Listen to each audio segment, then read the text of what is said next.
Ils peuvent faire toutes sortes de manœuvres pour créer ces vaccins pour détruire l'humanité. Mais la Bible me confirme qu'il faut que celui qui les retient, alléluia, il faut que celui qui les retient ait disparu. Toute chose qui a l'image de la marque de la bête pour toucher l'église, il faut que celui qui les retient ait disparu. Mais pendant que nous vivons sur la terre des hommes, pendant que nous vivons sur la terre des péchés, et que le Saint-Esprit est là, alléluia, où le Saint-Esprit est là, bien aimé, la marque de la bête ne te touchera pas. Même s'il y a des vaccins, le vaccin ne te touchera pas. Je te dis, croyez-moi, en tant qu'un enfant de Dieu, dis-moi un grand amen. Cela ne te touchera pas. Même s'il y a des lois qui sont votées, mais ces lois-là dans ta vie, dans la vie de tes enfants, ces lois-là sera nulles et sans effet. Alléluia. Ces lois sera nulles et sans effet.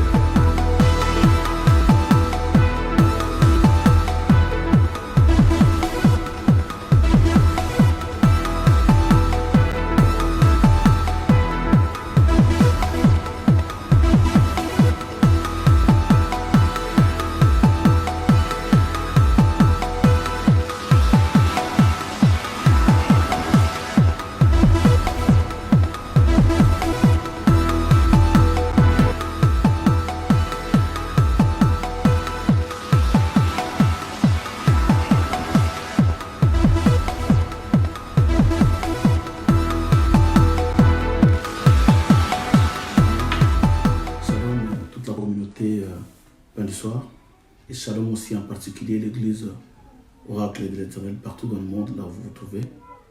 Que le Seigneur soit béni, que le Seigneur soit glorifié et qu'il vous soit favorable, qu'il nous soit aussi favorable. Voilà, nous voulons bien aimer continuer notre message qu'on a commencé parce qu'on a dit tout le temps. Nous serons là pendant 7 ans d'enseignement. Nous sommes en train d'apprendre la parole de Dieu. Nous sommes en train d'apprendre la Bible. Voilà pourquoi, bien aimé, je dis à l'Église que nous devons vraiment, en tant que les enfants de Dieu, chercher Dieu dans sa profondeur et surtout comprendre ce que nous appelons les Écritures. C'est très important parce qu'on ne peut pas être des fidèles, mais sans avoir la connaissance de la personne à qui nous avons cru. On ne peut pas être des disciples sans avoir l'enseignement sur notre maître.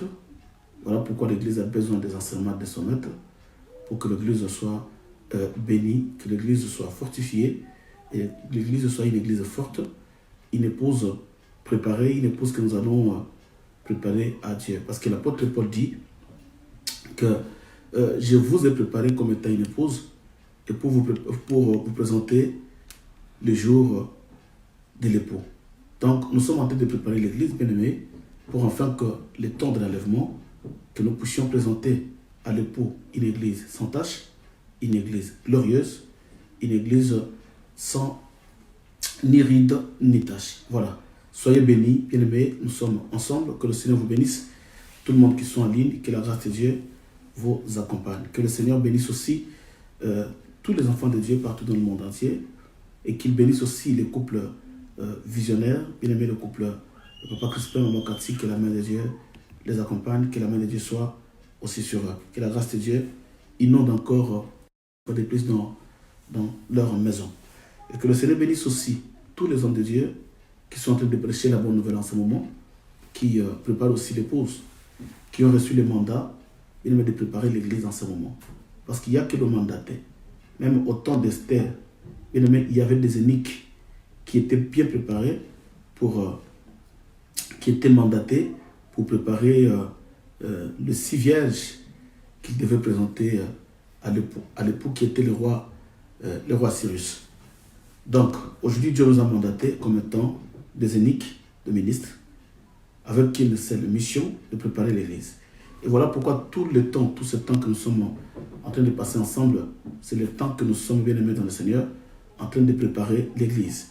Mais on ne prépare pas l'église avec n'importe quoi. On prépare l'église avec des aliments solides, avec l'huile, avec tout ce qui peut donner la beauté d'une femme, parce qu'il y a le roi qui attend l'épouse. Alors, il n'y a qu'une seule chose, bien aimée, que nous devons donner à l'église, qui peut lui donner la beauté, si c'est là que l'enseignement. Parce que Dieu, qui est l'épouse, a besoin d'une femme très belle, une femme qui n'a pas de tache, une femme qui n'a pas de rides. Alors cette femme-là doit être préparée bien par des élites qui ont la connaissance de ce que nous devons utiliser pour que l'Église soit une femme ni ride et sans tache. Que le Seigneur bénisse tous ces gens qui sont en ligne. Que le Seigneur vous soit favorable. Voilà, nous allons prier. Éternel Dieu de toute éternité, nous te bénissons parce que tu es l'agneau de Dieu. Nous te rendons multiples actions de grâce parce que tu es Seigneur. Nous voici encore devant toi, le Saint-Esprit de Dieu. Par ton amour, tu as voulu, Seigneur, que nous soyons comptés parmi les vivants. Merci éternel pour ces moments et merci pour ta grâce. Dispose le cœur des esprits de tes enfants de loin ou de près. Seigneur, qu'ils puissent saisir la pensée que tu as envoyée en ce moment pour ton peuple et pour ton Église.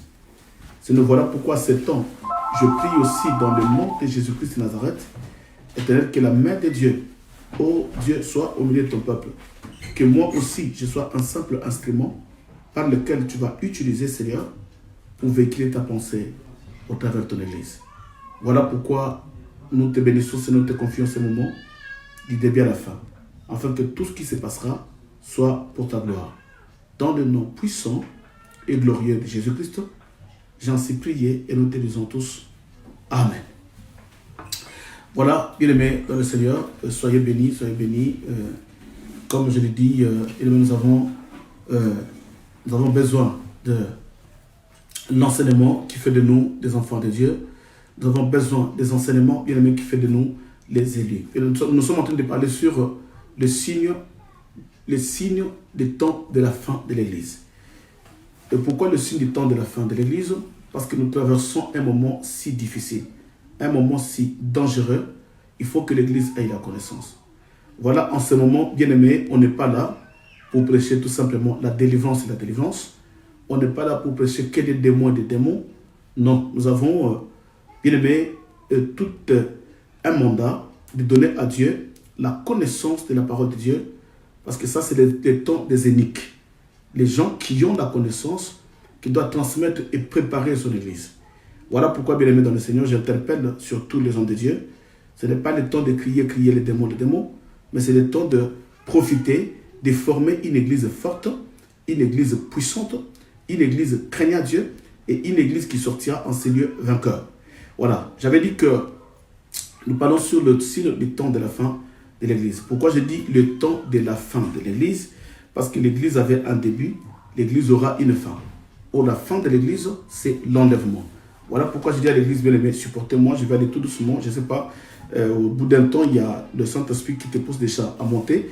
Mais là, nous allons aller vraiment tout doucement, que la gloire de Dieu puisse nous accompagner. Que le Seigneur puisse vous bénir. Voilà, nous avions lu l'Apocalypse 12. On a parlé sur une femme qui avait les douleurs d'enfantement.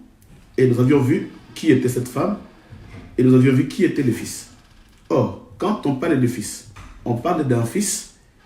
Bien aimé, écoutez, quand les disciples avaient posé la question à Jésus concernant le temps, le signe du temps de la fin, il y avait trois questions qui étaient posées. Ça, nous sommes dans Matthieu 24, là où nous avions vraiment eu du temps à expliquer et à développer. La première question, quand le Seigneur les a parlé de le temple qui devait être détruit, et les disciples vont poser la question, la première question, à quand se passera-t-il cette destruction du temple? C'était la première question. Et le Seigneur les avait répondu. Deuxième question, quel sera le signe de ton avènement? Ça, c'était la deuxième question. Et la troisième question, quel sera le signe du temps de la fin? C'est qu'il y a une différence entre le signe de l'avènement de Jésus et le signe du temps de la fin. Nous devons bien saisir la parole de Dieu, bien-aimé. Voilà pourquoi quand nous prêchons les Écritures, nous devons prêcher vraiment l'exactitude de la parole pour ne pas sortir hors contexte de la Bible. Alors, dans l'avènement de Jésus, nous avions vu comment est-ce que le Seigneur a expliqué aux disciples. Je répète un peu rapidement pour les gens qui n'avaient pas saisi la pensée de Dieu. Vous allez comprendre qu'il y avait deux questions. Dans Matthieu, il y avait des disciples qui avaient posé la question. Mais dans Luc, il y avait le Juif qui avait posé la question. La même question a été posée par deux types de personnes. Pourquoi deux types de personnes? Parce que quand le Seigneur, il répond sur l'avènement, quand on lui pose la question sur ton avènement, c'est que dans cet avènement, il y a deux dimensions, il y a deux mouvements. Parce que je dis tout le monde, puis tout le temps bien aimé, que ce que nous sommes en train de faire, nous sommes en train de faire une démarche plutôt, nous sommes en train de faire une démarche prophétique. Or, dans cette démarche prophétique, nous devons bien saisir la pensée de Dieu pour ne pas prêcher bien aimé comme les autres. Parce qu'il y a beaucoup de gens qui ont prêché la fausseté. Voilà pourquoi je vais aller tout doucement pour que l'Église de Dieu ait la connaissance. Soyez bénis. Voilà. Quand on lui pose la question concernant le signe de son avènement, vous allez voir que la réponse de Jésus avait des dimensions. La première dimension, il répondait aux Juifs en tant que des Juifs. Voilà pourquoi Paul aussi lui-même, il dit quand bien même que je vous ai apporté l'évangile vous les nations, mais vous devez le savoir que moi je suis d'abord, il dit je suis d'abord israélite dans la chair et je suis devenu église dans la foi. Voilà, c'est que quand Jésus-Christ répond aux Juifs, il répond d'abord comme étant le Juif. Il va faire voir d'abord les signes. Quels étaient les signes? Les signes de son avènement, c'est-à-dire les signes de son retour glorieux.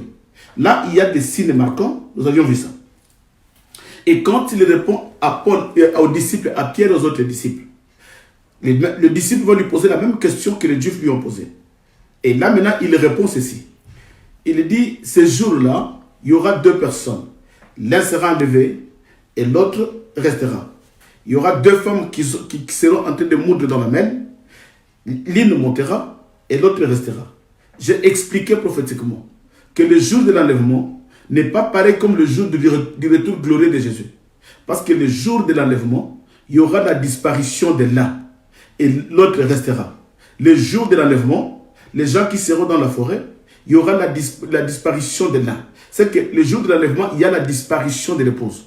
Mais le jour de retour glorieux de Jésus, il n'y a pas la disparition parce que la Bible dit que tout l'œil le verra. Voilà pourquoi je vais donner vraiment une précision sur cette écriture pour que l'Église, bien-aimée dans le Seigneur, puisse saisir la pensée de Dieu. Soyez bénis. Voilà. Alors, nous avions vu le fils qui était enlevé. C'était quel fils? Nous avions vu que c'était un fils qui devait descendre pour paître la nation avec une verge de fer. Or, cette verge-là, bien aimé, c'est tout simplement, avant de faire cette démarche prophétique, nous devons d'abord retourner dans l'ombre. Parce que la Bible dit que l'ancienne alliance est l'ombre des choses à venir. C'est que pour comprendre le Fils, nous devons d'abord aller étudier le Fils qui était sorti d'Israël et qui avait libéré le peuple. Or que Moïse était tout simplement le type du Seigneur. Suivez-moi bien. Moïse était tout simplement le type du Seigneur. Comme le Seigneur devait paître la nation avec la verge, voilà pourquoi Dieu a utilisé Moïse dans l'ombre avec la verge qui typifiait le Seigneur Jésus-Christ. Donc Moïse dans l'ombre, c'est Jésus-Christ. Moïse, c'est Jésus-Christ dans l'ombre. Voilà pourquoi nous devons aller chercher les douleurs d'enfantement dans la grossesse de Moïse pour comprendre toute cette douleur-là qui va accompagner l'enlèvement. Et nous voyons la douleur si nous rentrons dans la vie de Moïse. Quand Moïse était dans le ventre de sa maman, bien aimé, il y a une douleur qui avait accompagné sa mère. Voilà, j'ai dit une chose et je répète. Bien aimé dans le Seigneur, suivez-moi bien. Quand je parle de la douleur de l'enfantement, je parle tout simplement, écoutez, je parle tout simplement des signes qui accompagnent l'accouchement. Parce qu'avant l'accouchement, il y a des signes. C'est quoi ces signes-là? C'est ce que le Seigneur a appelé là-bas quand on a dit, vous avez compris? Il a dit qu'il y a des signes, c'est-à-dire la douleur qui accompagne l'enfantement. C'est que cette douleur-là, nous avions vu cela dans la Bible, le Seigneur typifie la douleur comme étant des signes. Voilà pourquoi, quand on lui a posé la question, il nous a d'abord ramené chez Noé. Il dit, comme vous voulez voir des signes, moi je ne vous dis rien, mais rentrez chez Noé. Tout ce qui s'est passé au temps de Noé, c'est ce qui se passera aussi à l'avènement des fils de l'homme. Il ne se limite pas là. Il continue encore. Il dit tout ce qui s'est passé au temps de Lot, c'est ce qui se passera à l'avènement des fils de l'homme. Là, il parle à l'église. Il ne parle pas aux juifs. C'est différent. Et il nous ramène encore dans la douleur de l'accouchement. C'est que nous ne pouvons pas sortir de l'écriture et sortir de la pensée de Dieu. Cela veut dire quoi? Je vais maintenant étudier une chose. Pendant que la mère de Moïse devrait accoucher Moïse, quelles étaient les douleurs qui a accompagné cet accouchement. Gloire au Seigneur. Suis-moi bien. Je vais aller tout doucement. Je vous ai dit que la santé n'est pas tellement au top, mais nous allons quand même faire un effort. Exode chapitre 1er. Nous sommes en train d'étudier. Nous sommes dans l'étude. Exode chapitre 1er, le verset 15 et au verset 19. Suivez-moi bien, bien-aimés. Suivez-moi très bien. Exode chapitre 1er, le verset 15 au verset 19. La Bible dit ceci. Le roi de l'Égypte parla aussi aux sages femmes des Hébreux, nommées l'une Shifra et l'autre Pua. Il leur dit, quand vous accoucherez des femmes des Hébreux et que vous les verrez sur des signes, si c'est un garçon, faites-le mourir. Si c'est une fille, laissez-la vivre. Mais les sages femmes craignirent Dieu et ne firent point ce que leur avait dit le roi d'Égypte. Elles laissèrent vivre les enfants. Le roi d'Égypte appela les sages femmes et leur dit, pourquoi avez-vous agi ainsi et avez-vous laissé vivre les enfants? Les sages femmes répondirent à Pharaon, c'est que les femmes des Hébreux ne sont pas comme les Égyptiens. Elles sont vigoureuses et elles accouchent avant. Alléluia. Elles accouchent avant l'arrivée de la sage femme. Dieu fit du bien aux sages femmes et le peuple multiplia et devint très nombreux. Alléluia. Bien aimés, écoutez, nous sommes en train d'étudier les signes qui a précédé l'accouchement. Parce que nous parlons, Dieu nous a ramenés sur Noé, il nous a ramenés sur Lot et il nous ramène encore sur les signes, les douleurs qui accompagnent l'accouchement. Et ici, nous allons chercher l'accouchement de Moïse. Parce que c'est lui le fils qui devrait libérer Israël avec une verge. Voilà pourquoi quand Dieu lui a ramené vers Pharaon, il devrait posséder la verge. Et tout au long de la marche dans le désert, le miracle, ce n'est pas Moïse qui l'avait fait, mais c'était la verge que Moïse avait. C'est qu'en réalité, Moïse était tout simplement le type du Seigneur. Comme Moïse a libéré le peuple d'Israël sous la main de Pharaon, il a libéré le peuple d'Israël en Égypte. Voilà pourquoi le véritable Moïse, qui s'appelle Jésus-Christ, devrait aussi libérer son peuple, qui est Israël dans la foi, le libérer aussi dans le monde qui est l'Égypte. Voilà, que le Seigneur bénisse quelqu'un. C'est-à-dire, nous sommes en train d'étudier ces mouvements prophétiques pour comprendre les douleurs. Voilà pourquoi quand je parle des douleurs qui accompagnent l'enlèvement, quand je parle des douleurs qui accompagnent l'accouchement, c'est rien d'autre que le signe qui accompagne l'enlèvement. Et voilà ici, quelle était la douleur? La Bible dit ceci. Bien, mais cette douleur-là, ce n'est pas la douleur du bas-ventre que la maman de Moïse souffrait. Je ne sais pas si elle avait le mot de tête. Je ne sais pas, je n'étais pas là. Je ne sais pas si elle avait des crampes. Je ne sais pas, je n'étais pas là. Mais la douleur qui est signifiée prophétiquement, cette femme était en train de souffrir d'une douleur. La douleur, c'était quoi? Elle ne s'occupait même pas si elle avait la fièvre. Elle ne s'occupait même pas si elle avait des crampes. Elle ne s'occupait même pas si elle avait mal à la tête. Mais sa douleur, c'était quoi? C'était la loi. Alléluia. La douleur était la loi que Pharaon avait fait voter. Il dit aux sages femmes, il dit, dès qu'un enfant mâle naîtra, vous devez le tuer. Alléluia. Pourquoi? Parce qu'il savait déjà qu'il y a un fils qui va naître parmi tous ces enfants-là, qui va libérer les nations. Pharaon connaissait la prophétie d'Apocalypse 12, qu'il y a un fils qui naîtra. Et Pharaon savait qu'ils étaient en train de vivre l'ombre. Or, dans l'ombre aussi, il y a un enfant qui va naître. Or, quand l'enfant naîtra, il va maintenant libérer Israël. Or, le diable connaissant cela. Alléluia. Bien aimé, Pharaon, c'est tout simplement le type du diable, le type de Satan qui est en train de régner dans ce monde. Voilà pourquoi je dis, bien aimé dans le Seigneur, tu dois bien prier. Parce que le diable connaît ta destinée. Le diable connaît les promesses de Dieu sur ta vie. Le diable connaît que toi, tu as quelque chose de Dieu. Le diable connaît. Bien aimé, comment est-ce qu'il a su? Comment est-ce que Pharaon a su qu'il y a un enfant qui naîtra et cet enfant viendra pour libérer Israël? Voilà pourquoi j'ai dit une chose, bien aimé, que nous devons d'abord étudier l'ombre afin de saisir la pensée réelle de Dieu dans la dispensation de l'Église. Et nous devons expliquer l'ombre parce que l'ombre c'est tout un mystère. Voilà pourquoi nous disons que Moïse était tout simplement le type du Seigneur. Mais quelle est la douleur qui accompagnait la naissance de Moïse? Quelle est la douleur qui accompagnait la naissance de Moïse? ce n'est que la loi. Parce que cette femme, toute femme bien-aimée, est habituée à la douleur de l'enfantement. Toute femme est habituée à la douleur de l'enfantement. Mais ce n'est pas cette douleur-là qui pouvait inquiéter la maman de Moïse. Ce n'est pas cette douleur d'enfantement qui pouvait inquiéter, parce que la maman de Moïse sait que la douleur au bas-ventre, c'est normal parce que je vais accoucher mon fils. La douleur au bas-ventre, c'est normal parce que je vais accoucher mon fils. Mais la douleur qui lui faisait mal, ce n'était pas le bas-ventre, mais c'était la loi. Parce qu'il savait, même si je souffre physiquement et que j'enfante un fils mal, on va le tuer. Pourquoi? Parce qu'il y a une loi. C'est que cette femme souffrait plus sur la loi. Alléluia. Voilà pourquoi je dis, bien-aimé dans le Seigneur, qu'avant l'enlèvement, il y a la loi que le monde va voter. Et ça, quand tu vois qu'il y a des lois qui sont votées dans le monde, bien-aimé, comprends que nous approchons vers l'accouchement, que nous approchons vers l'enlèvement. Voilà pourquoi je dis à l'église qu'il y a un signe qui précède l'enlèvement. Ce sont des lois votées dans ce monde.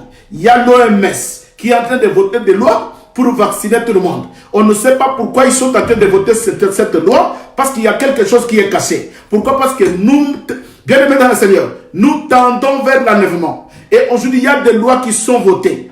Parce qu'avant l'accouchement de Moïse, il y a une loi qui devait détruire tous les enfants mâles. Voilà pourquoi, dans cette démarche prophétique, nous allons tout doucement pour expliquer à l'église. Ne cherchez pas des signes marquants. Ne cherchez pas le signe effrayant. Ne cherchez pas ce qui va attirer ton attention. Parce que Dieu dit ceci, qu'au temps de l'enlèvement, l'enlèvement viendra comme un voleur. Alléluia. Il viendra comme un voleur. Bien aimé, le voleur ne te signalera jamais.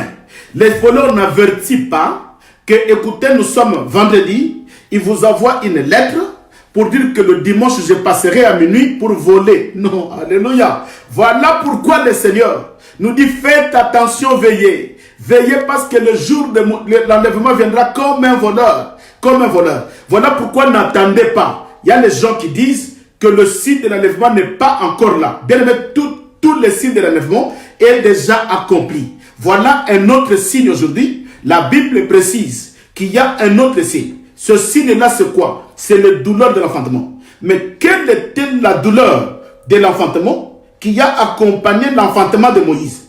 Quelle était la douleur qui va accompagner l'église?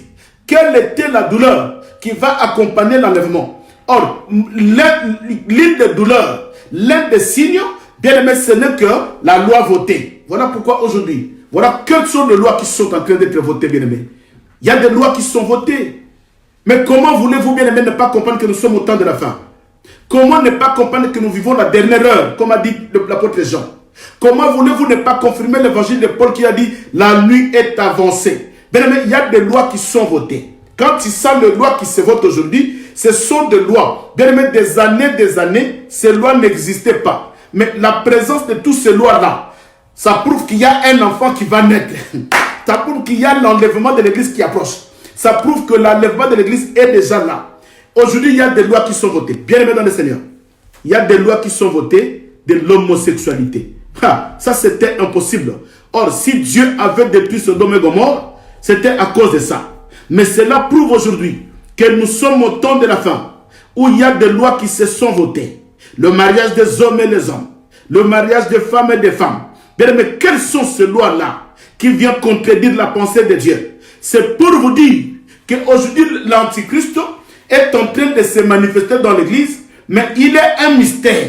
Voilà pourquoi la Bible dit que le mystère de l'iniquité agit déjà. Voilà pourquoi le signe qui prouve que nous sommes au temps de la fin, parce qu'il y a déjà dans l'église des faux prophètes et des antichrists, bien aimés, et des antéchrists.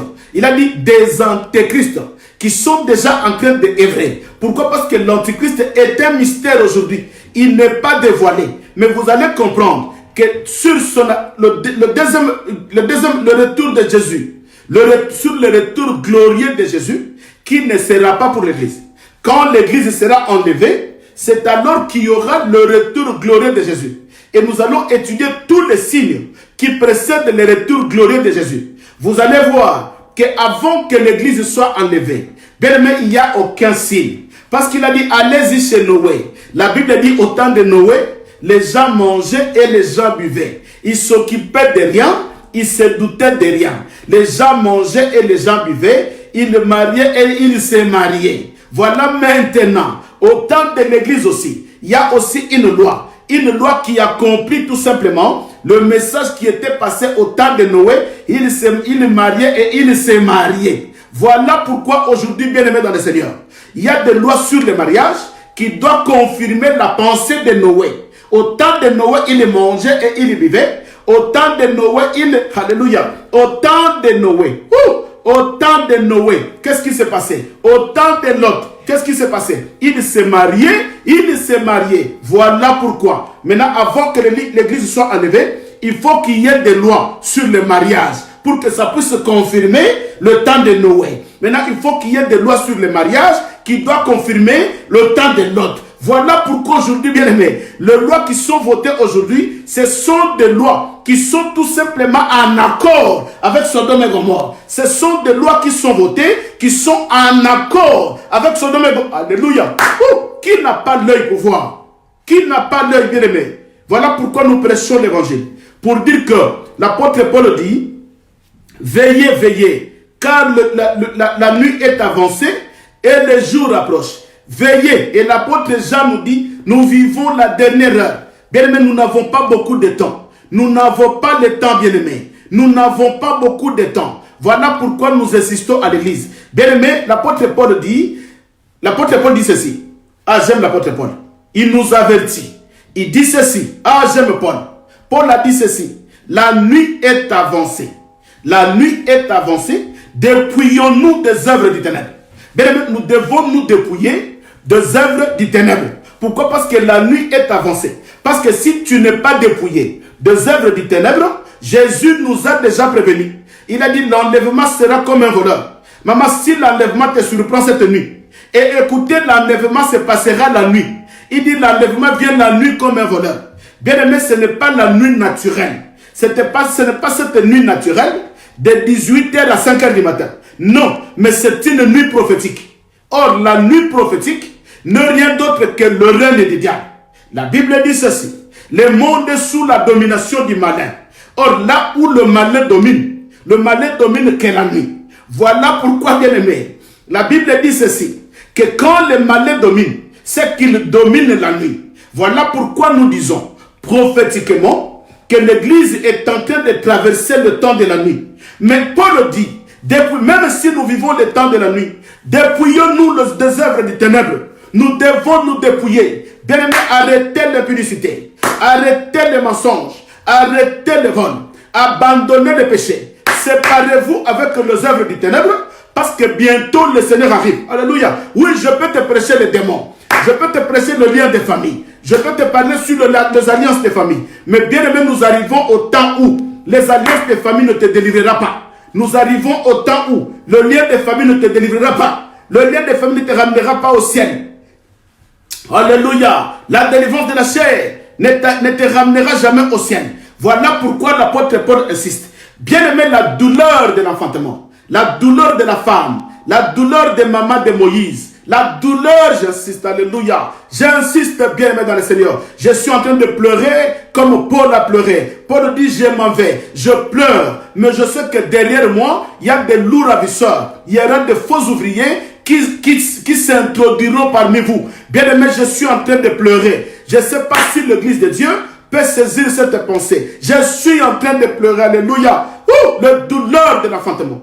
Mais quelle douleur qui a accompagné, bien aimé, la naissance de Moïse. Ce n'était pas la douleur du bas-ventre. Non, alléluia. Ce n'est pas le mal de tête. Non. Ce n'est pas des crampes comme nos mamans avaient d'habitude. Non. Mais ce n'est pas des douleurs, je ne sais pas moi, à l'estomac. Non. Ce n'était pas des douleurs au cœur. Non. Mais il y a une douleur. Il y a une douleur qui a fait souffrir cette femme. C'était quoi la douleur? Quand elle savait que je vais accoucher mon fils, mais je vais accoucher mon fils, mais il y a une loi. Bien aimé, la douleur, c'était la loi. C'est que la douleur n'est rien d'autre que le signe qui accompagne l'enlèvement. La douleur, c'est un signe qui accompagne l'enlèvement. Or, cette douleur, c'est quoi? Cette douleur, c'est quoi? C'est la loi. Quand vous verrez dans ce monde, sur la terre des hommes, des lois commencent à être votées, des lois qui n'ont jamais existé, des lois qui sont contre naturelles, des lois contre spirituelles, des lois qui sont contre la parole de Dieu. Croyez-vous que la fin est là? Je ne parle pas de la fin du monde, mais je parle de la fin de l'Église. Croyez-nous et croyez à la Bible que la fin de l'Église est là. Bien aimé, voilà les lois qui sont votées aujourd'hui. Toutes ces lois-là, c'est rien d'autre, bien aimé, que un signe marquant, un signe marquant, un signe qui doit réveiller l'Église. N'attends pas de tremblement de terre. N'attends pas de guerre de nations. Je vais te parler de ça. N'attends pas de guerre de nations. N'attends pas de tremblement de terre. Tu ne le verras pas. Mais nous, l'Église, nous serons déjà enlevés avant que tous ces signes d'Israël s'accomplissent. Voilà le signe, bien aimé, marquant qui doit nous pousser à craindre Dieu. Voilà des signes marquants qui doivent nous pousser à obéir à la parole. Voilà des signes. Ah, est-ce qu'il y a quelqu'un qui me comprend? Bien aimé, j'ai des larmes aux yeux. Je suis en train de pleurer quand je vous dis ça. Je suis en train de pleurer dans mon cœur quand je suis en train de parler sur ces choses. Bien aimé, des lois de l'homosexualité. Ce sont des lois qui étaient dans Sodome et Gomorrhe. Mais pourquoi ces lois-là doivent apparaître aujourd'hui? Pourquoi on doit voter cette loi-là? Bien aimé, à cette époque-là, il n'y avait que Sodome. Mais aujourd'hui, dans le monde entier, alléluia, oui, la loi est votée. Ça, c'est un signe qui prouve la réalité de la fin de l'Église. Ça, c'est un signe, bien aimé. Oh, le mari, un homme peut sortir avec un homme. Une femme peut sortir avec une femme. Ça, c'est quelle loi? Cela prouve, alléluia. Oui, ça prouve, bien aimé, que nous sommes au temps de la fin. C'est pour dire à l'Église que le signe du temps de la fin est déjà accompli. Tous les signes, bien aimés, n'attendez pas de signes, je ne sais pas moi. Le corona, le Covid-19 n'est pas un signe, bien aimé, qui annonce la fin du monde. Si Dieu avait préparé des signes comme ça, bien aimé, même des voleurs vont rentrer, même des charlatans vont fuir, ils vont venir, même des voleurs. Même pourquoi il nous a ramenés vers Noé? Alléluia. Bien aimé, pourquoi il nous a ramenés vers Noé? Il nous a ramenés vers Noé parce qu'il a voulu tout simplement nous faire voir qu'au temps de Noé, il n'y avait pas un signe qui a marqué l'humanité pour qu'il fuit. Je me pose la question. Bien aimé, je vais poser la question. Si c'était au temps de Noé, ces virus étaient au temps de Noé, pendant que Noé criait, que les gens rentrent dans l'arche, si c'était au temps de Noé, si c'était un signe qui marque l'enlèvement, si c'était un signe qui marque le déluge, bien aimé, tout le monde allait fuir dans l'arche.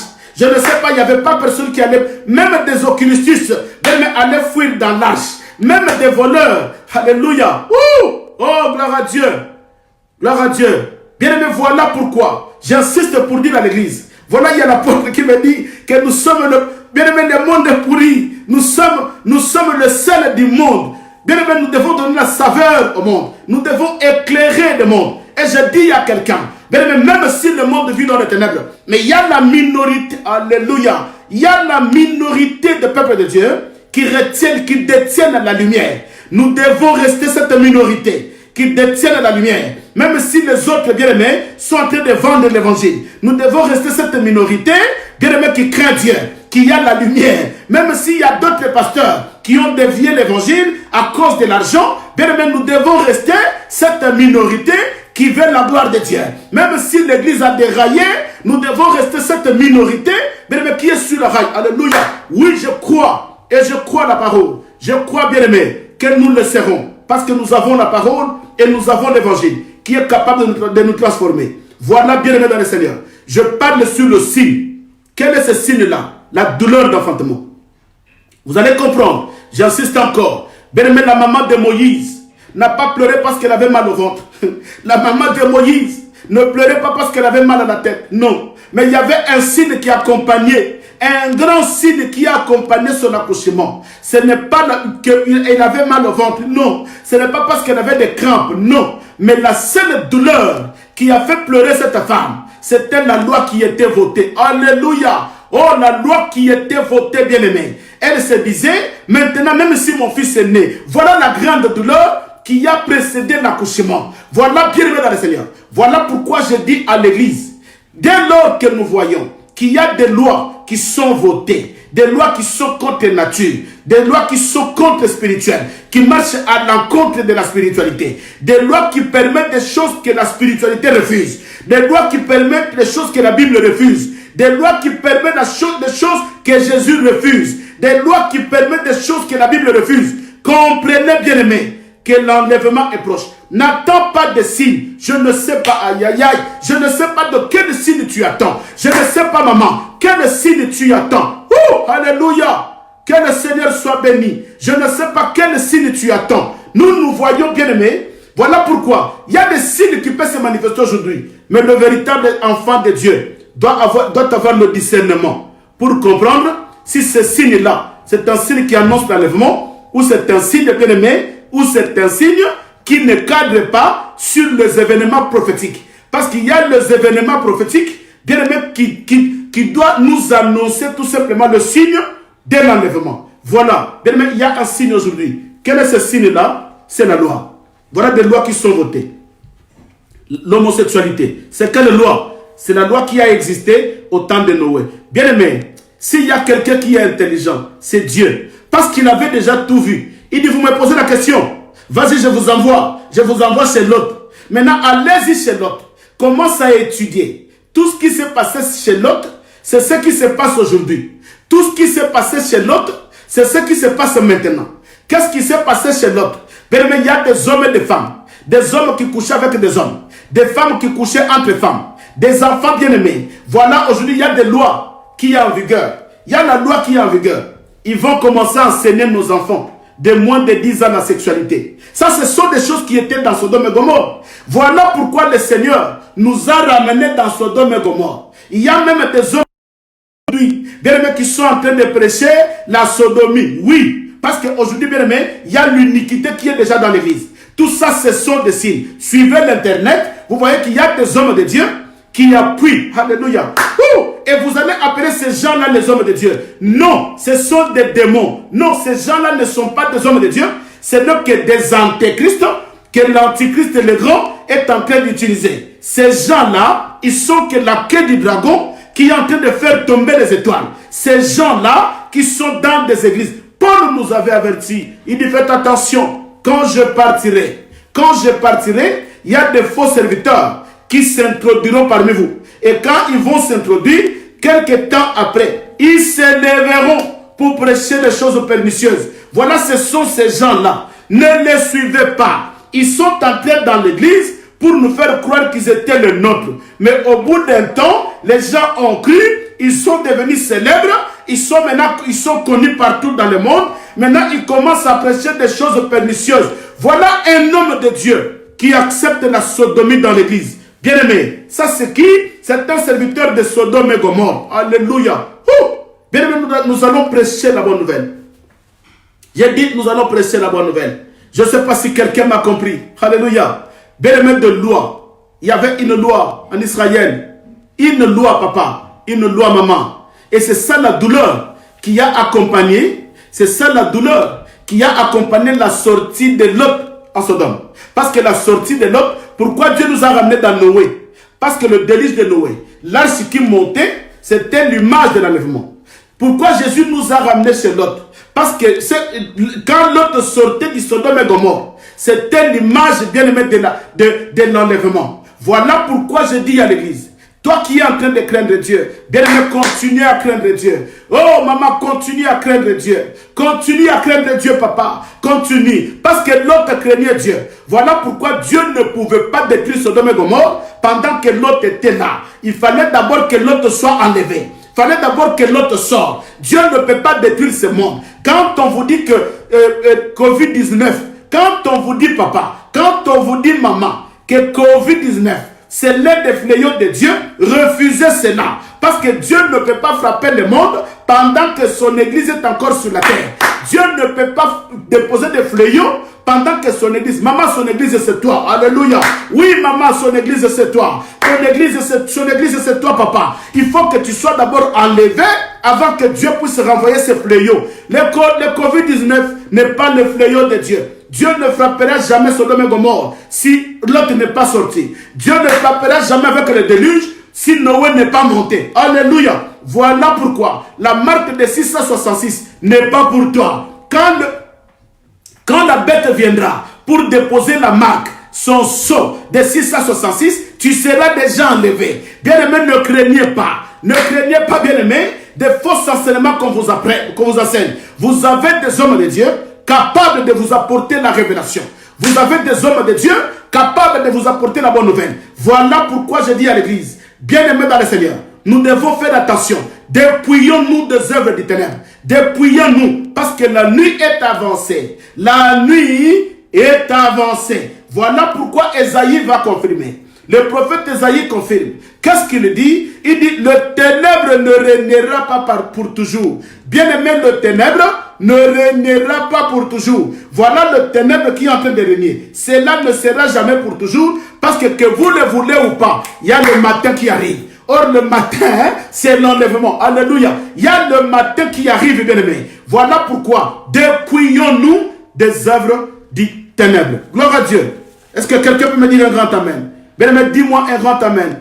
Oui, que le Seigneur vous bénisse. Ne craignez pas. Ne craignez pas. Oh, il y a l'OMS qui est en train de faire le vaccin qui sera la marque de la bête. L'OMS est en train de préparer le vaccin qui sera la marque de la bête. Bien-aimé, je vous dis une chose. C'est une prophétie. Pendant que nous sommes sur la terre, même si l'OMS fait ce vaccin, la Bible dit, si ce vaccin-là, c'est la marque de la bête, la Bible dit qu'il faut que celui qui le retient, celui qui retient la bête, et il disparaît. Mais pendant que celui qui retient la bête est là, il va retenir ce vaccin. Alléluia. Oui, croyez-moi, celui qui retient la bête va retenir ce vaccin. Voilà pourquoi n'ayez pas peur. Bien-aimés, n'ayez pas peur. Ils peuvent faire toutes sortes de manœuvres pour créer ces vaccins, bien pour détruire l'humanité. Mais la Bible me confirme qu'il faut que celui qui le retient, alléluia, il faut que celui qui le retient ait disparu. Toute chose qui a l'image de la marque de la bête, pour toucher l'église, il faut que celui qui le retient ait disparu. Mais pendant que nous vivons sur la terre des hommes, pendant que nous vivons sur la terre des péchés, et que le Saint-Esprit est là, alléluia, où le Saint-Esprit est là, bien aimé, la marque de la bête ne te touchera pas. Même s'il y a des vaccins, le vaccin ne te touchera pas. Je te dis, croyez-moi, en tant qu'un enfant de Dieu, dis-moi un grand amen. Cela ne te touchera pas. Même s'il y a des lois qui sont votées, mais ces lois-là dans ta vie, dans la vie de tes enfants, ces lois-là sera nulles et sans effet. Alléluia. Ces lois seront nulles et sans effet. Oui, je le crois. Je le crois, papa. Je le crois. Quel est cet évangile? Qu'est-ce qu'ils sont en train de nous prêcher? Non, nous devons croire à l'évangile. Et nous devons comprendre ce que dit la Bible. Bien-aimés, ne prêchons pas la Bible par sentiment. Ne prêchons pas la Bible et que les gens ne comprennent pas. Non. Non, non, non. Nous devons examiner les Écritures. Parce qu'il n'y a que les Écritures qui nous disent la vérité. Ce que vous attendez par des informations, bien-aimés, ce n'est pas la réalité. Il n'y a pas quelque chose qui viendra contredire cet évangile. Tout ce que Dieu a prophétisé, c'est ce qui se réalisera. Tout ce que Dieu a prophétisé, c'est ce qui s'accomplira. Bien aimé, la marque de 666 ne viendra pas avant que l'église soit enlevée. La marque de 666 ne te touchera pas parce que tu es un enfant de Dieu. La marque de 666 ne touchera pas tes enfants parce que vous êtes des enfants de Dieu. Vous êtes une église. L'église, bien aimée, est marquée déjà d'un sceau. Alléluia. L'église n'aura pas de sceau. L'église est marquée déjà d'un sceau. Le sceau de l'église, c'est le Saint-Esprit. La Bible dit que l'Esprit qui vous a été scellé le jour de la rédemption. Alléluia. Alléluia. L'Esprit de Dieu qui vous a été scellé. La marque de Dieu qui vous a été scellé le jour de la rédemption. C'est que l'église a déjà une marque. L'église est déjà scellée par une marque. Quelle est cette marque-là? C'est le Saint-Esprit. Bien aimé, l'église n'aura jamais deux marques. Non. L'église n'aura jamais deux marques. Non, non, non. L'église n'aura jamais deux marques. Ah, quelqu'un peut me dire amen. L'église n'aura jamais deux marques, papa. Qu'ils fassent les manœuvres. Que l'OMS fasse tout ce qu'ils veulent. Bien aimé, l'église ne sera jamais marquée de deux sceaux. Nous avons déjà un sceau qui s'appelle le Saint-Esprit. Nous sommes cachetés. Nous sommes martelés. Nous sommes cachetés et nous sommes... Alléluia. Nous sommes cachetés par un seul sceau qui est le Saint-Esprit. On n'a pas besoin de la deuxième sceau. Et ce deuxième sceau, bien aimé, ne viendra jamais pour l'église. Je dis, croyez à la Bible et ne croyez pas aux gens. Oh, que Dieu soit béni. Que l'Éternel soit béni. Bien aimé, que quelqu'un soit béni. Dis-moi un grand amen. Bien-aimé, je te prêche l'évangile qui va t'enlever la peur. Voilà pourquoi le Seigneur disait tout le temps, n'ayez pas peur mon peuple, n'ayez pas peur mon peuple. Mais aujourd'hui, on vous enseigne des enseignements qui vous donnent la peur tout le temps. Les démons, les sorciers, les esprits de famille, oh, les esprits tels. On vous prêche l'évangile qui vous donne la peur. Mais moi, je vous apporte l'évangile qui vous enlève la peur. Maman, même s'il y a la marque de 666, si tu crains Dieu, tu ne seras jamais touché. Si tes enfants craignent Dieu, vous ne serez jamais touchés. Même s'il y a le vaccin, tu ne seras jamais vacciné parce que tu y es déjà vacciné. Alléluia. Tu y es déjà vacciné du Saint-Esprit. Qui va encore te vacciner? De quel vaccin? Le vaccin des démons? Le vaccin de l'antéchrist? Non, non, non, non. Ça n'a pas de la place dans ta vie, bien-aimé. N'ayez pas peur. Voilà pourquoi aujourd'hui, bien-aimé, Dieu m'a envoyé pour vous ramener dans la dimension de la connaissance, pour que vous puissiez bannir Dieu, la peur. Bien-aimé, à tout moment et à chaque instant, le langage de Jésus, il disait tout le temps, mes enfants, n'ayez pas peur. Parce que Jésus savait ce qu'il disait. Voilà pourquoi il disait tout le temps, n'ayez pas peur, mon église. N'ayez pas peur, mon église. N'ayez pas peur, je dis à quelqu'un. N'ayez pas peur, je dis à quelqu'un. N'ayez pas peur, bien-aimé. Le monde ne finira pas sans que tu sois enlevé. Même s'il y a des fléaux. Tout le fléau qui viendra. Bien-aimé, quand ce fléau-là viendra, tu seras déjà enlevé. Alléluia. C'est ça l'évangile. Bien-aimé, quelqu'un peut me dire amen. Ah, j'aime ça. J'aime ça. J'aime ça. Quand nous prêchons l'évangile, bien-aimé, dans sa totalité, nous mangeons l'agneau dans sa totalité. Bien-aimé, ça fait plaisir. Parce que les enfants de Dieu ont la connaissance. Et quand tu as la connaissance, bien-aimé, tu n'auras jamais peur. Mais il y a une différence néanmoins. Il y a une différence. Écoutez-moi. Là, je parle de l'église. Mais je vais toucher un petit point pour que les gens puissent comprendre qu'il y a une si grande différence avec l'église et Israël. Mais dès son retour glorieux, écoutez ce que la Bible dit. Je vais rapidement dans Matthieu 24. Là, je ne vais pas la citer. Pour mettre un point aujourd'hui, j'ai au moins 15 minutes.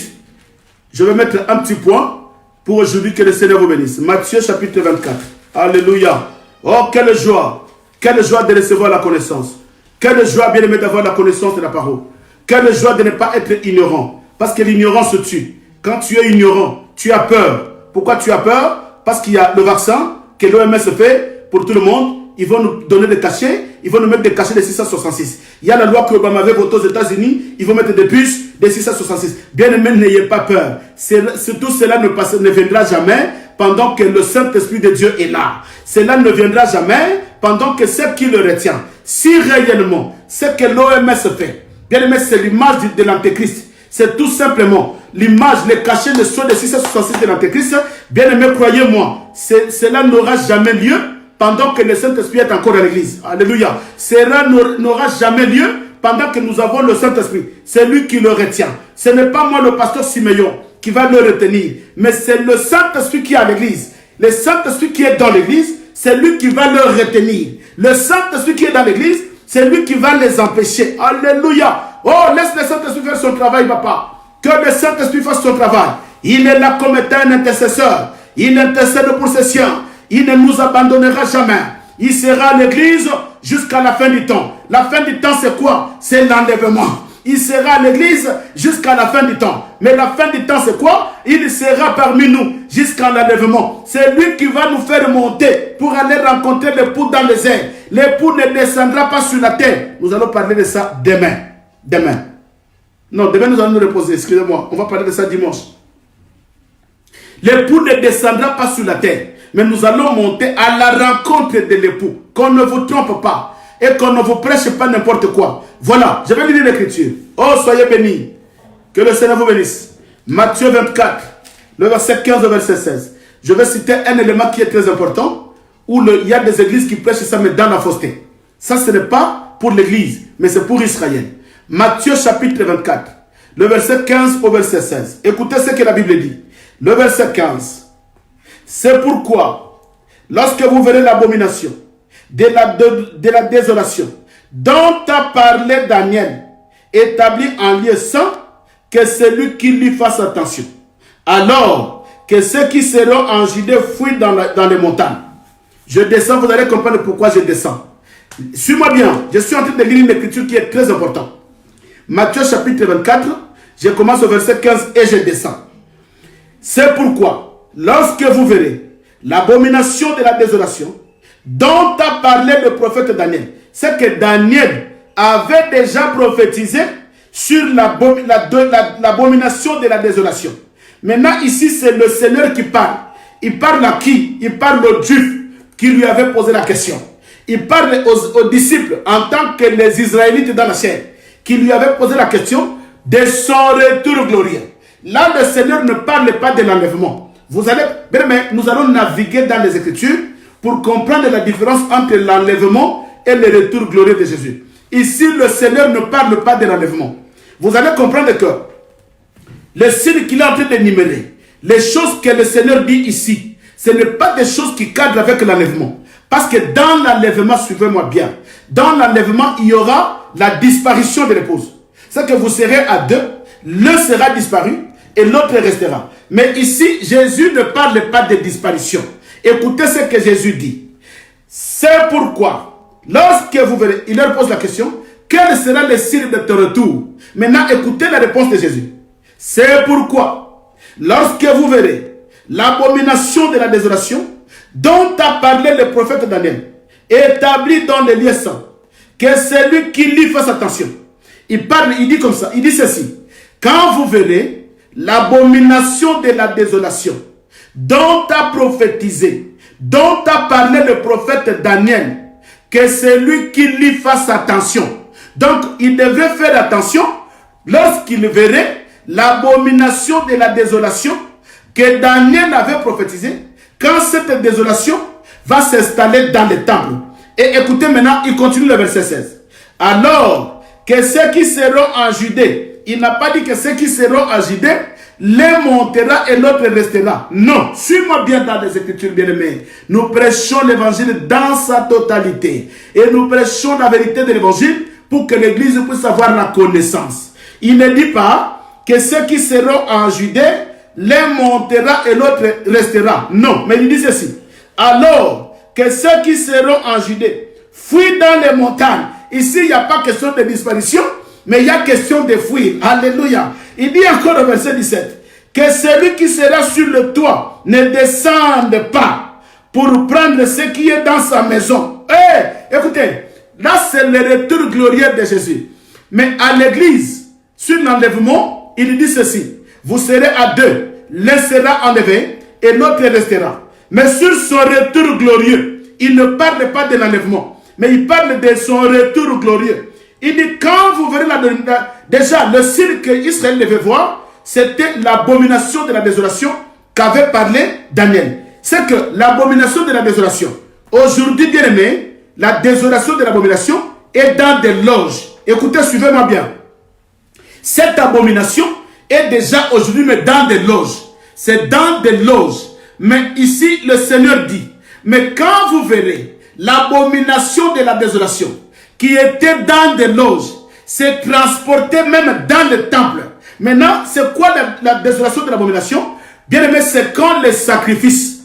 Et c'est voilà pourquoi Daniel dit ceci. Je vais le tourner ici. Ah, j'aime naviguer. Je vais chercher Daniel. Alléluia. Oh, je vais chercher Daniel. Que Daniel nous parle. Parce que la Bible parle, bien aimé. Ce n'est pas moi qui parle, c'est la Bible. Ne me condamnez pas, condamnez la Bible. Voilà pourquoi quand un homme de Dieu prêche, quand un homme de Dieu enseigne, quand il chante, il doit chanter les cantiques qui est déjà écrit. Moi, je ne suis pas le compositeur. Moi, je suis qu'un simple chanteur. Je suis en train de chanter les cantiques que Jésus lui-même avait chantés. Ah, soyez bénis. Écoutez, je vais chercher une écriture. Il y a une maman qui m'a posé la question, papa, tu nous as parlé que Jésus avait chanté le cantique. Et Moïse aussi avait chanté un cantique. Et toi aussi, tu chantes le cantique. Oui, maman, le cantique, c'est l'enseignement. Voilà pourquoi je vais te lire une écriture. Celui qui avait chanté le premier cantique, c'était Moïse. Or, le cantique de Moïse, c'était la loi. Quand il avait donné la loi, il était en train de chanter le cantique parce que c'était le cantique qui a délivré Israël.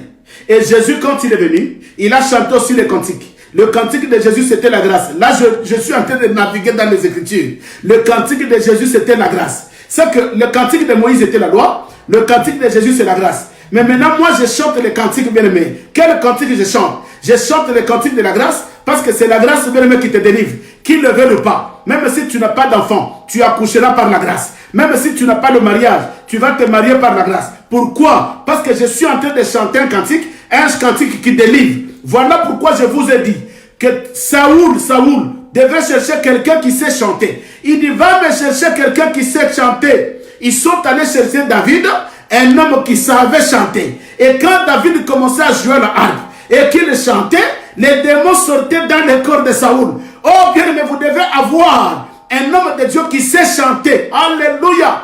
Un chanteur, bien aimé. Ce n'est pas le frère Moutaka Moka, ce n'est pas le frère Thomas Lokofe, mais c'est un chanteur, c'est-à-dire un lévite, un sacrificateur qui sait chanter. Voilà pourquoi Moïse, il était un sacrificateur qui connaissait chanter. Voilà pourquoi Jésus est venu sur la terre comme un sacrificateur, il a aussi chanté. Je vais te lire ça. Deutéronome, chapitre 32, le verset 44, et je descends. Écoutez ce que la Bible dit. Moïse vint et prononça toutes les paroles de ces cantiques. Alléluia. Oh, j'aime la Bible. J'aime la Bible. Papa n'a dit, j'aime la Bible. J'aime la Bible. Écoutez ce que la Bible dit. Il dit, le verset 44, de Deutéronome 32, il dit ceci. Moïse vint et prononça. Or, prononcer, c'est chanter. Moïse vient et chanta toutes les paroles de ces cantiques en présence du peuple. Josué, fils de Nun, était avec lui. Lorsque Moïse y achevait de prononcer, ou lorsque Moïse y achevait de chanter toutes ces paroles devant Israël, il leur dit ceci. Prenez à cœur toutes les paroles de ces cantiques que je vous conjure aujourd'hui de recommander à vos enfants, afin qu'ils observent et mettent en pratique toutes les paroles de cette loi. Alléluia. Or, les paroles de la loi, pendant que Moïse prononçait, c'était tout simplement chanter un cantique. Il dit, après avoir chanté les paroles de ces cantiques, et il dit, obéissez à cette parole, obéissez à ces cantiques, parce que c'est ces cantiques qui vous délivrera. Voilà pourquoi les cantiques de David devraient bien aimer délivrer Saoul. Voilà pourquoi aujourd'hui quand je chante, bien aimé, je ne chante pas pour te faire peur. Je ne parle pas de démons pour avoir peur. Mais je te parle tout simplement des cantiques. Ces cantiques qui est la grâce. Or, la grâce est incarnée par le sceau de l'esprit. Quand tu vis la grâce, bien aimé, l'antéchrist ne te touchera pas. Quand tu vis la grâce, bien aimé, le cachet de 666 ne te touchera pas. Maintenant, je vais chanter les cantiques de Jésus. Marc chapitre 14, le verset 26. Alléluia. Ouh, j'aime ça. Marc 14, verset 26. Écoutez ce que la Bible dit. Oh, j'aime la parole. Le verset 26. Écoutez, la Bible dit, Jésus avertit Pierre de son reniement. Jésus avertit Pierre de son reniement. Le verset 26, la Bible dit ceci. Après avoir chanté les cantiques, oh, quel est cet homme? Quel est cet homme? Quel est cet homme? Bien-aimé l'évangile, la profondeur de la parole. Bien-aimé, nous devons chercher l'évangile, alléluia. Oh, qui peut me dire alléluia, l'évangile éternel? Bien-aimé, écoutez, là-bas Moïse a chanté les cantiques. Son cantique, c'était la loi. Mais ici, Jésus-Christ dit, après avoir chanté les cantiques, il se rendit dans la montagne des Oliviers. Jésus leur dit, vous serez tous scandalisés, car il est écrit, je frapperai les bergers et les brebis seront dispersées. Alléluia. Bien aimé, pendant que je chante les cantiques, les enfants de Dieu sont délivrés, les enfants de Dieu sont guéris, parce que les cantiques que je chante, ce n'est rien d'autre, bien aimé, que l'enseignement de l'agneau qui est la grâce. Il dit, je vous ai apporté une année de la grâce. Ça, c'est l'agneau d'une année. Une année de la grâce qui est l'agneau d'une année. Alléluia. Oui, il est Seigneur. Il est Seigneur. Bien, mais nous approchons vers la fin. Oh, malheureusement. Malheureusement, ben, j'allais parler sur l'abomination de la désolation. Mais ben, tellement profond. C'est tellement profond que nous allons toucher ça. Ben, si Dieu nous donne la force, écoutez, ben, je sais que le Seigneur nous donnera la force. Donc, demain à 19h, nous allons passer à la radio. Voilà. Demain à 19h, nous allons toucher l'abomination de la désolation pour qu'on fasse un effort pour clôturer sur l'église le dimanche. Et nous allons commencer la semaine prochaine sur maintenant les signes qui accompagnent le retour glorieux de Jésus. c'est là où maintenant vous allez comprendre qu'il y a une si grande différence. Bien aimé, ne mélange pas des choses. Si tu n'es pas mandaté, bien aimé, ferme ta Bible, commence à prendre. Dis à ton pasteur, s'il n'est pas mandaté, on ne devient pas pasteur parce qu'il y a des gens qui te suivent. On ne devient pas pasteur parce que tu as 10 personnes qui te connaissent. On ne devient pas pasteur parce que tu as un leader qui peut prêcher pour toi. On ne devient pas apôtre parce que. Non, mais on ne devient pas. Mais on est mandaté ministre. Et quand tu es mandaté, on te donne la totalité de l'évangile. Voilà pourquoi, bien aimé dans le Seigneur, je veux clôturer. Je retourne sur le douleur de l'enfantement. Nous avions vu les gens qui n'ont pas compris. Bien aimé, le douleur de l'enfantement, c'est cette douleur-là qui avait accompagné l'enfantement et l'accouchement de Moïse. Voilà pourquoi, si Dieu nous a ramenés vers Noé, nous avions vu tout ce qui s'est passé chez Noé. Si Dieu nous a ramenés vers Lot, il dit tout ce qui se passera au temps de Noé passera aussi à l'avènement de fils. Tout ce qui se passera au temps de Lot, c'est qu'il nous a renvoyés là-bas pour aller étudier. Maintenant, les gens qui n'ont pas l'œil, il vous dira tout ce qui se passera au temps de Noé, c'est fini. Mais il faut étudier qu'est-ce qui s'est passé au temps de Noé, qu'est-ce qui s'est passé au temps de Lot. Voilà pourquoi il nous ramène encore sur le douleur de l'enfantement. Nous avons vu quand Moïse, le fils qui devait paître Israël avec une verge, oui, c'était l'ombre de Christ, c'était l'ombre de Jésus. Et en faisant cette démarche prophétique, nous comprenons que la douleur qui a accompagné la naissance, la douleur qui a accompagné la naissance de Moïse, ce n'était pas le bas-ventre, ce n'était pas la douleur au bas-ventre, ce n'était pas des crampes, ce n'était pas des nausées, mais c'était la loi que Pharaon avait votée. Voilà pourquoi, bien aimé dans le Seigneur, quand tu vois des lois qui sont votées pour détruire, écoutez, la loi de Pharaon était votée pour détruire la vision de Dieu, pour détruire la prophétie de Dieu.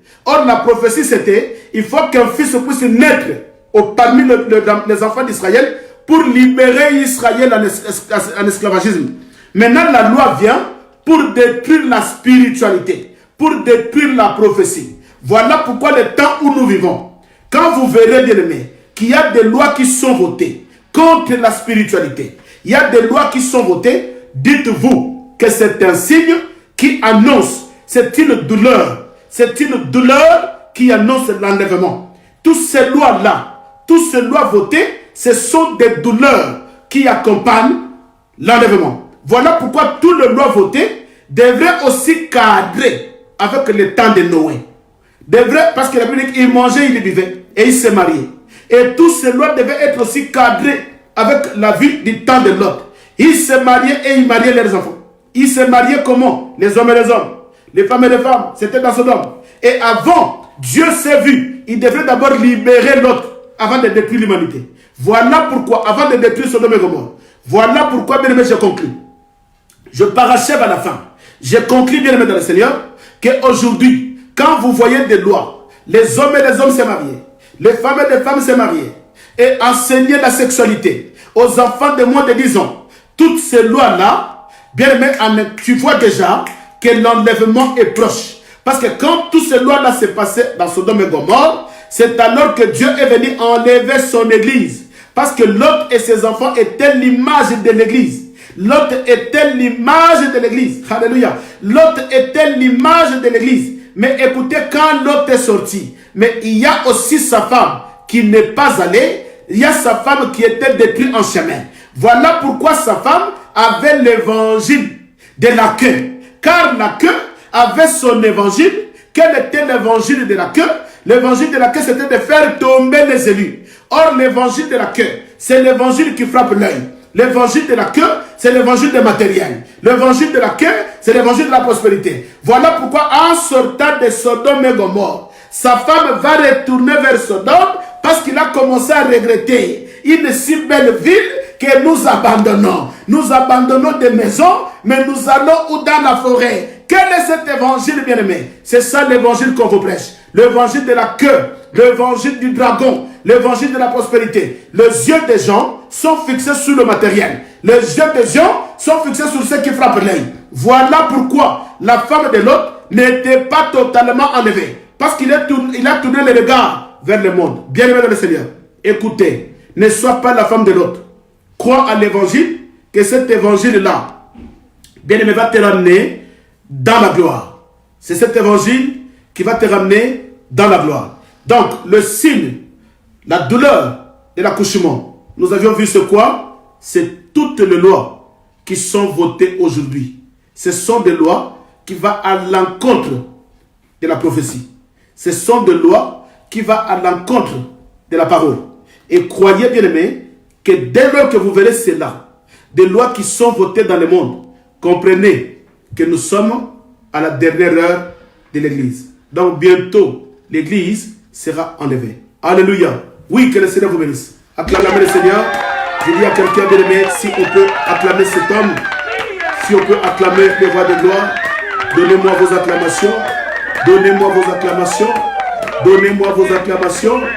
Maman Révérali, Maman Madone Dovula, Maman Petre Pichou, donnez-moi Maman François Kiyika, Maman Sandra Bouta, donnez-moi Laetitia Jackie, donnez-moi Chuchuna Gimi, donnez-moi Maman Kaba Sumuranga, donnez-moi Francine Pouloulou, Papa José Bossage, donnez-moi Élie Dédier, donnez-moi des acclamations, Christine Malou, donnez-moi Irène Mouba, donnez-moi des acclamations, Alléluia.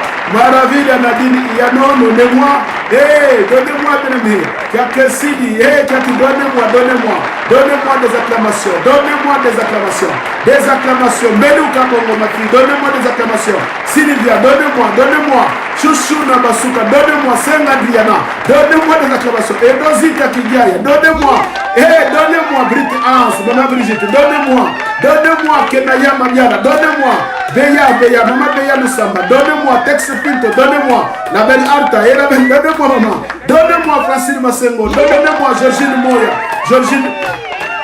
Georgine Mona, donnez-moi Madame Le Foula, allez donnez-moi, et toutes ces Titi et Tizo, donnez-moi les acclamations, alléluia, Alice Nyanga, donnez-moi, Kodis Marakeza, Iris, Fadanga, donnez-moi, Mireille, Mimi Mat, donnez-moi Maman, Tatiana Moyo, Elie de Dieu, donnez-moi les acclamations, Mamie Zatomo, Maman, donnez-moi les acclamations, Belouka Bongo, ma fille, donnez-moi, au nom de Jésus-Christ, que le Seigneur vous bénisse, on se voit à minuit, et demain, à 19h, demain samedi à 19h, que le Seigneur vous bénisse. À bientôt, je vous aime beaucoup et bye.